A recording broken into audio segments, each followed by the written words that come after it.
Assalamualaikum warahmatullahi wabarakatuh. Selamat berjumpa lagi dengan pelajaran PPKN untuk kelas 11. Ini di pertemuan yang ketiga.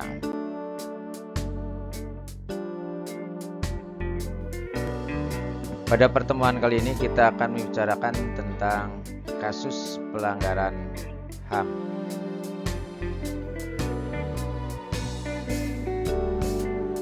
Secara yuridis, di pasal 1 angka 6 Undang-Undang Republik Indonesia nomor 39 tahun 1999 tentang hak asasi manusia, bahwa pelanggaran HAM itu diartikan setiap perbuatan seseorang atau kelompok orang masuk aparat negara, baik sengaja maupun tidak sengaja, atau kelalaian yang secara hukum mengurangi, menghalangi, membatasi, dan atau mencabut hak asasi manusia seseorang atau kelompok orang yang dijamin oleh undang-undang dan tidak mendapatkan atau dikhawatirkan tidak akan memperoleh penyelesaian hukum yang adil dan benar berdasarkan mekanisme hukum yang berlaku. Itu tentang pengertian pelanggaran HAM menurut Undang-Undang nomor 39 tahun 1999 tentang HAM.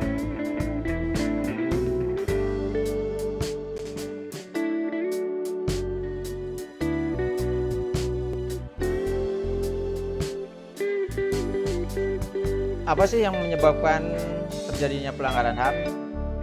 Ini secara garis besar dibedakan menjadi dua faktor penyebab pelanggaran HAM. Yang pertama, faktor internal. Ini disebabkan oleh sikap egois. Jadi sikap egois yang ada pada diri seorang itu bisa mendorong terjadinya pelanggaran HAM. Yang kedua, rendahnya kesadaran hak asasi manusia. Rendahnya kesadaran. Jadi kalau manusia kesadarannya rendah itu berpotensi melanggar HAM. Dan yang ketiga, sikap tidak toleran atau tidak mau menghargai orang lain. Nah, ini juga sangat berbahaya karena berpotensi melanggar hak asasi orang lain. Dan yang kedua, faktor eksternal, yaitu penyalahgunaan kekuasaan. Ini yang berpotensi melakukan adalah tentunya orang-orang yang memiliki kekuasaan. Yang kedua, ketidaktegasan aparat penegak hukum. Ini yang ada istilah, misalnya aparat hukum itu tebang pilih dalam menegakkan hukum, sehingga orang kadang-kadang hukum itu seperti pisau, jadi tajam ke bawah, tumpul ke atas. Yang ketiga, penyalahgunaan teknologi. Ini juga sangat berpotensi, bahkan sekarang sangat besar potensinya karena kemajuan teknologi. Kalau disalahgunakan ini bisa menyebabkan pelanggaran HAM. Dan yang keempat, kesenjangan sosial dan ekonomi yang tinggi. Nah, ini kesenjangan juga memicu terjadinya pelanggaran HAM. Itu faktor-faktor penyebab pelanggaran HAM.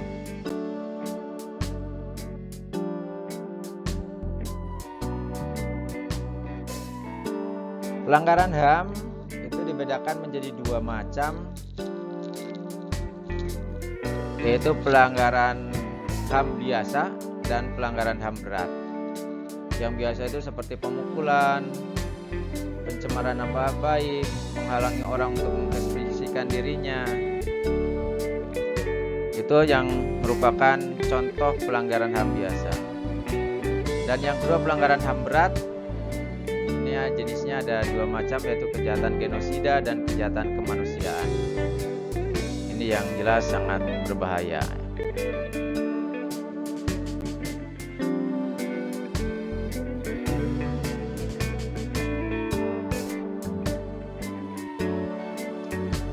Kita lihat contoh ataupun deskripsi tentang pelanggaran berat.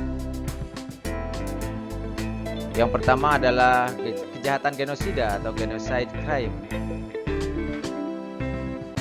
Kejahatan genosida itu adalah suatu perbuatan yang dilakukan dengan maksud untuk menghancurkan atau memusnahkan seluruh atau sebagian bangsa, ras, kelompok etnis, atau kelompok agama.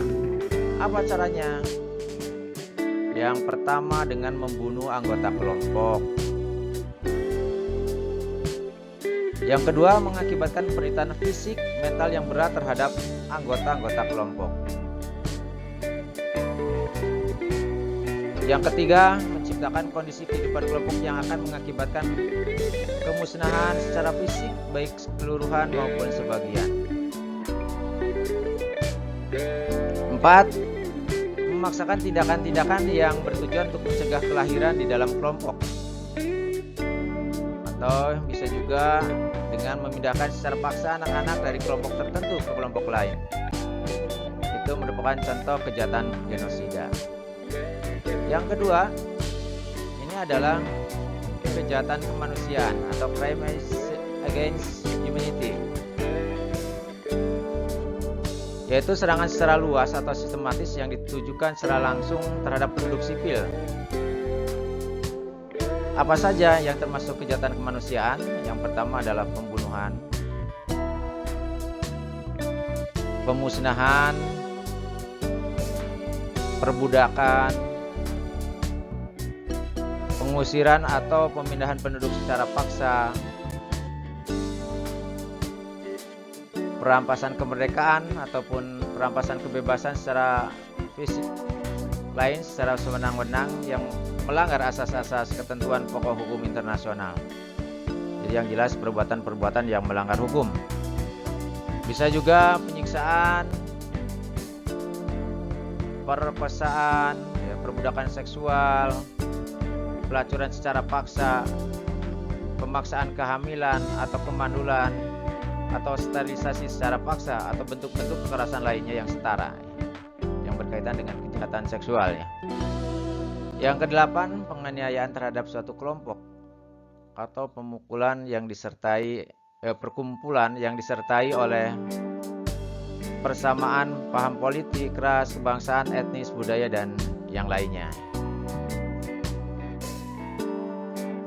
Penghilangan orang secara paksa dan atau bisa juga kejahatan apartheid ya, seperti dulu yang terjadi di Afrika Selatan.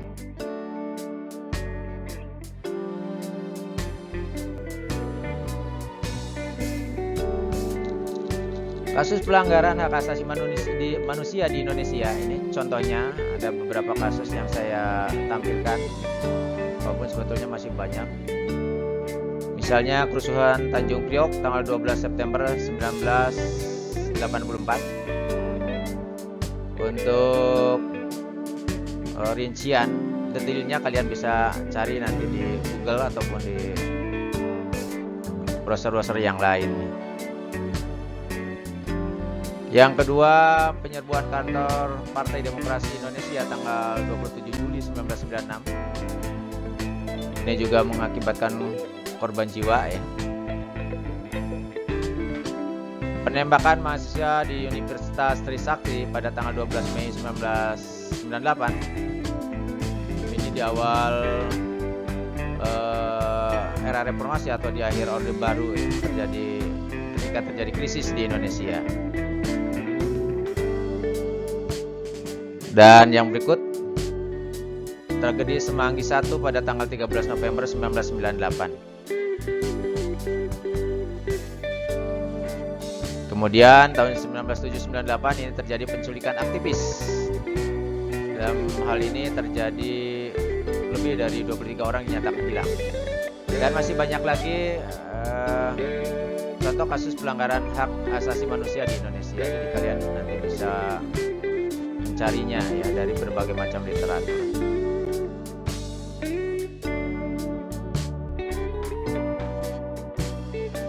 Bagaimana upaya penegakan hak asasi manusia di Indonesia? Ini ada upaya pemerintah dalam menegakkan HAM dan upaya penanganan kasus pelanggaran hak asasi manusia.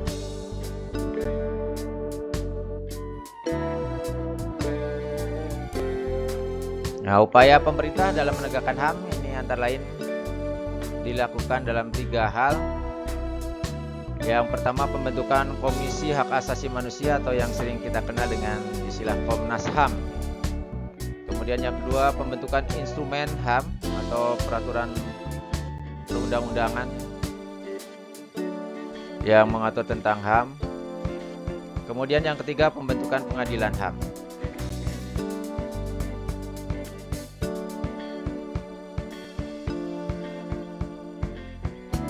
Pembentukan Komisi Hak Asasi Manusia atau Komnas HAM ini dibentuk pada tanggal 7 Juni 1993 melalui Kepres nomor 50 tahun 1993. Keberadaan Komnas HAM ini selanjutnya diatur dengan Undang-Undang RI nomor 39 tahun 1999 tentang HAM pada pasal 75 sampai dengan pasal 99.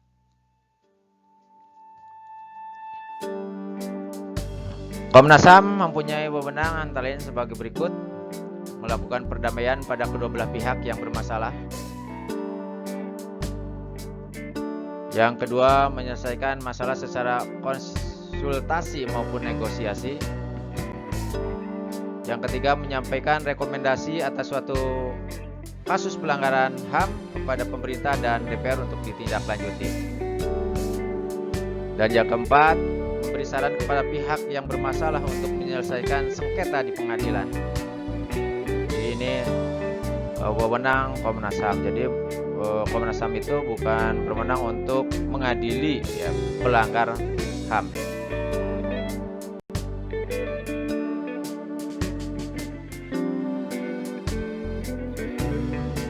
Yang kedua, pembentukan instrumen HAM antara lain pada amandemen kedua Undang-Undang Dasar Negara Republik Indonesia tahun 1945 telah ditetapkan satu bab tambahan dalam batang tubuh, yaitu bab 10A yang berisi mengenai hak asasi manusia, yang melengkapi pasal-pasal yang lebih dahulu mengatur mengenai masalah HAM. Kemudian dalam sidang istimewa MPR 1998 dikeluarkan ketetapan MPR mengenai hak asasi manusia, yaitu TAP MPR nomor 17 garing MPR garing 1998. Yang ketiga, ditetapkannya Piagam HAM pada tahun 1998. Dan diundangkannya Undang-Undang RI nomor 39 tahun 1999 tentang hak asasi manusia. Dan diikuti juga dengan Undang-Undang RI nomor 26 tahun 2000 tentang pengadilan HAM.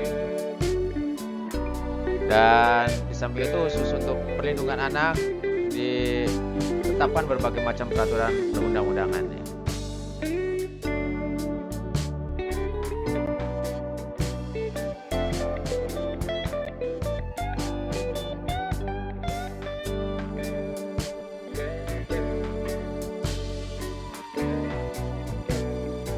Yang ketiga, pembentukan pengadilan HAM.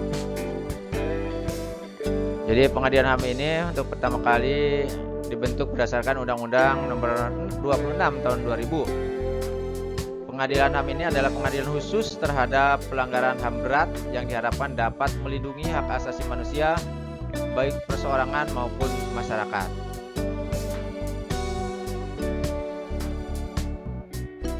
Pengadilan HAM ini bertugas dan berwenang memeriksa dan memutuskan perkara pelanggaran hak asasi manusia yang berat. Di samping itu juga berwenang memeriksa dan memutuskan perkara pelanggaran HAM yang dilakukan oleh warga negara Indonesia dan terjadi di luar batas teritorial wilayah Indonesia. Nah, itu antara lain tugas dan wewenang dari pengadilan HAM.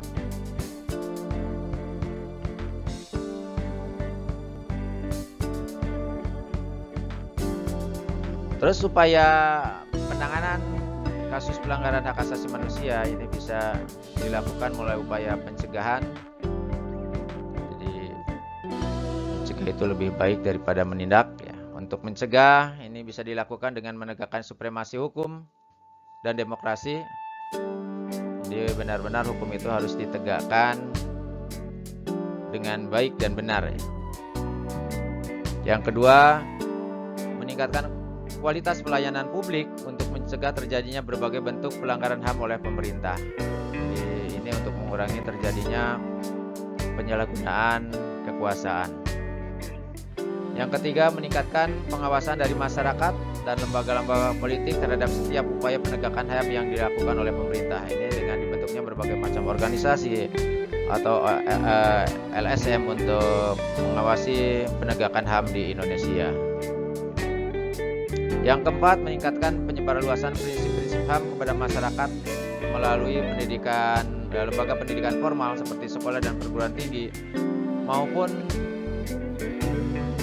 pendidikan non formal seperti kegiatan-kegiatan kursus, kegiatan keagamaan dan lembaga-lembaga profesional yang lainnya.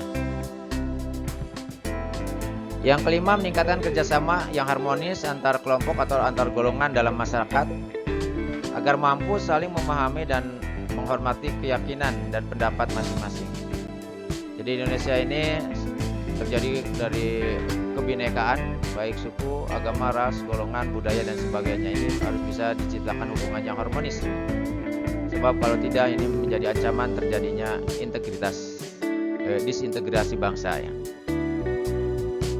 Dan untuk yang terakhir, bagaimana kita membangun harmonisasi hak dan kewajiban asasi manusia. Jadi hak dan kewajiban asasi manusia itu merupakan dua hal yang tidak dapat dipisahkan satu sama lain. Seperti di awal kita sudah menjelaskan tentang hubungan hak dan kewajiban asasi, merupakan dua hal yang bersifat kausalitas. Yang satu bisa menyebabkan atau mengakibatkan yang satunya. Jadi seseorang tidak dapat menikmati hak yang dimilikinya sebelum memenuhi apa yang menjadi kewajibannya. Dan sebaliknya. Salah satu cara untuk mengharmonisasikan hak dan kewajiban asasi manusia dalam kehidupan sehari-hari adalah dengan menghindarkan diri kita dari sikap egois atau terlalu mementingkan diri sendiri dan mengembangkan sikap-sikap toleran. Sehingga tercipta hubungan yang selaras, serasi, dan seimbang antara hak dan kewajiban asasi.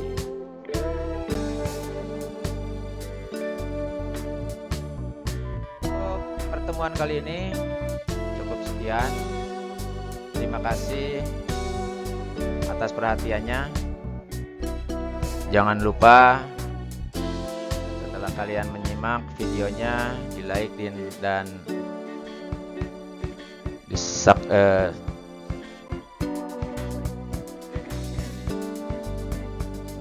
yang perlu dicatat silakan dicatat ya. Sekali lagi terima kasih atas perhatiannya. Sampai jumpa pada pertemuan yang akan datang. Wassalamualaikum warahmatullahi wabarakatuh.